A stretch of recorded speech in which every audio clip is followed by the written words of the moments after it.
और ये ऑपरेशन का नाम जब आपने रख दिया बुनियान मरसूस, तो फतेह तो आपको वहीं मिल गई। एक एंकर इनका दोहरा नहीं पा रहा था, कोई लीडर नहीं दोहरा पा रहा था कि ये है क्या। और अच्छा हुआ हमारी भी थोड़ी बचत हो गई, क्योंकि हमारे भी कुछ लोग खातमुन नबीयीन तक नहीं बोल सकते, तो वो इधर होते तो क्या बोलते। थोड़ी बचत अल्लाह ने की, बंदा चेंज था, वरना अगर आप सोचो वही होता तो फिर क्या होता। तकरीर एक हारे हुए, डरे हुए, शिकस्त खोरदा, खौफजदा शख्स की एक तकरीर थी, लीडर ऑफ अपोजिशन। वो तकरीर पाकिस्तान के किसी शहरी के शायान शान नहीं। खुदा ना खास्ता उसमें यह कहा गया कि हम तो जंग लड़ नहीं सकते, हमारे पास वसाइल नहीं, हमें गारंटी दी जाए कि जंग कैसे जीतेंगे। और उसके बाद पॉइंट्स बताए गए कि जी यहां ना मार दें, यहां हम कमजोर हैं, यहां ना मार दें, यहां हम, यही दुश्मन को आप रास्ता दिखा रहे हो।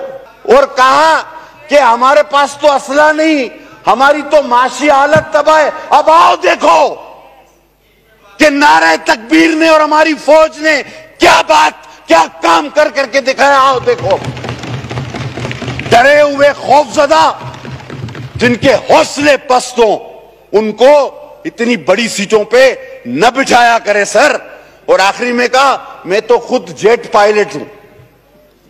तो सर पायलट किसी और का भी होता है, पायलट तो जेट का ही होता है, गधा गाड़ी का पायलट तो पहली बार देखा है हमने। हमारे पास एक आधा कोई आपका ड्रोन गिरता था, वहां छोले की दुकान वाला आ जाता था, चाय वाला, ठेले वाला, बंद कबाब वाला, वहां मार्केट लग जाती। और बहुत सारे लोगों ने तो यह भी गिला किया, यार छोटा मोटा ड्रोन हमारे इलाके में नहीं गिरा रहे हो आप लोग। तो मोदी साहब आप हमसे लड़ने की बात करते हो, हमको तो उस वक्त तक चैन नहीं आता शादी में जब तक फायरिंग कर करके हम दूल्हे को गिरफ्तार न करवाएं, या किसी पड़ोसी को गोली ना मार दे, या किसी बाराती को गोली ना लगे। हमको तो ऐसा बना दिया आपने। और हमारे तो कल एक पायलट ने कहा, और जिसको पूरी दुनिया ने वायरल किया है, कि राफेल तो बहुत अच्छा तैयारा था, लेकिन इसको ठीक तरीके से चलाना भी चाहिए था। तलवारें बहुत हैं लेकिन जुल्फकार जैसी कोई नहीं, तलवार बाज बहुत हैं लेकिन अली जैसा कोई नहीं। ला फता इल्ला अली ला सैफुल्लाह जुल्फकार। आज हमने भारत पर सिर्फ नहीं बल्कि पूरी दुनिया पर साबित कर दिया है कि अव्वल उसूल तो हमारा यह है कि हम जंग नहीं चाहते, हर तरह से जंग से बचना चाहते हैं, दूर रहना चाहते हैं, अमन के दाई हैं। लेकिन अगर दूसरी जानिब हम पर जंग मुसल्लत की गई तो फिर हमारे पास दो ही बातें हैं, वतन या कफन, आजादी या मौत। इसके अलावा फिर तीसरा कोई ऑप्शन हमारे पास नहीं।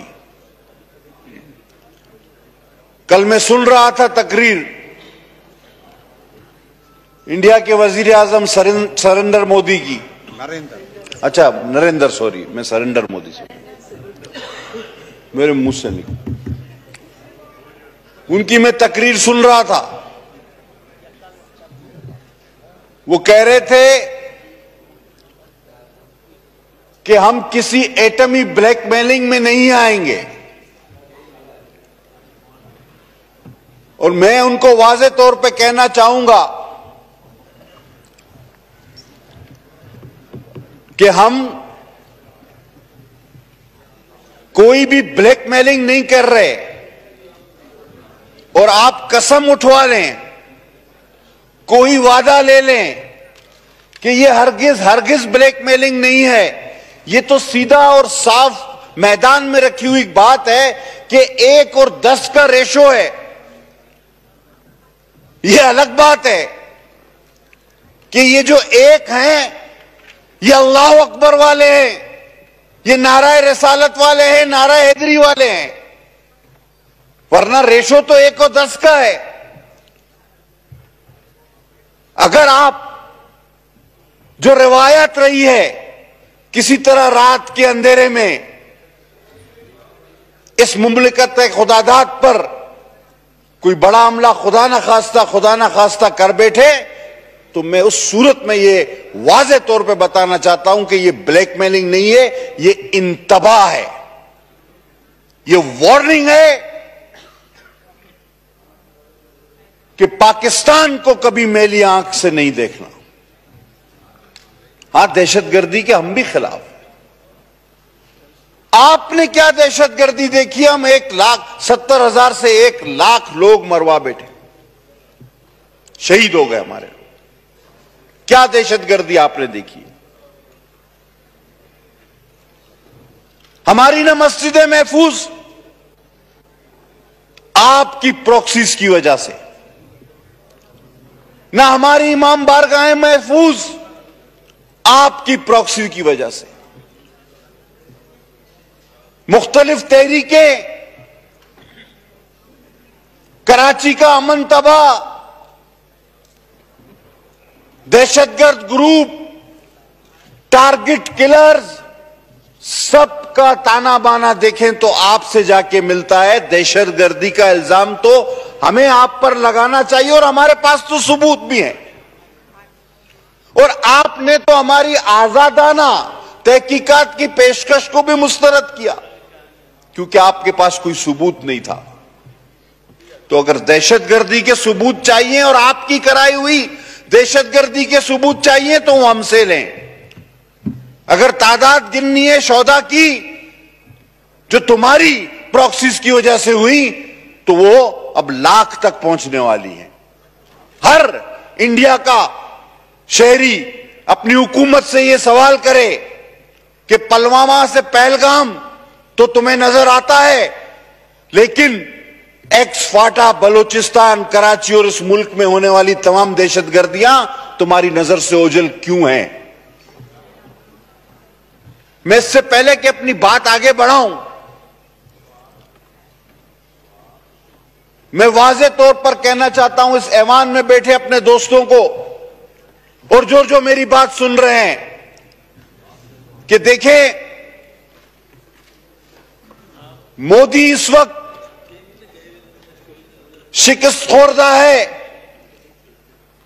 और इस आदमी की तारीख रही है।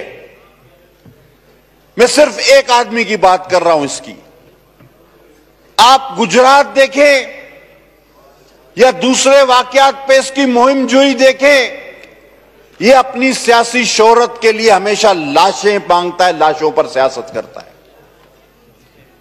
और अभी जब यह शिकस्त खोरदा है तो यह किसी भी हद तक, किसी भी साजिश तक जा सकता है। हमें हर वक्त चौकन्ना रहना पड़ेगा।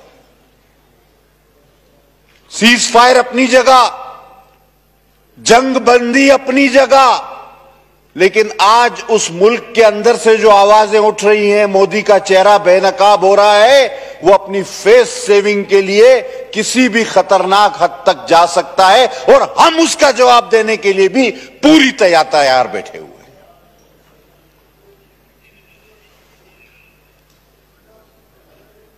पाक फौज जिंदाबाद। कमाल किया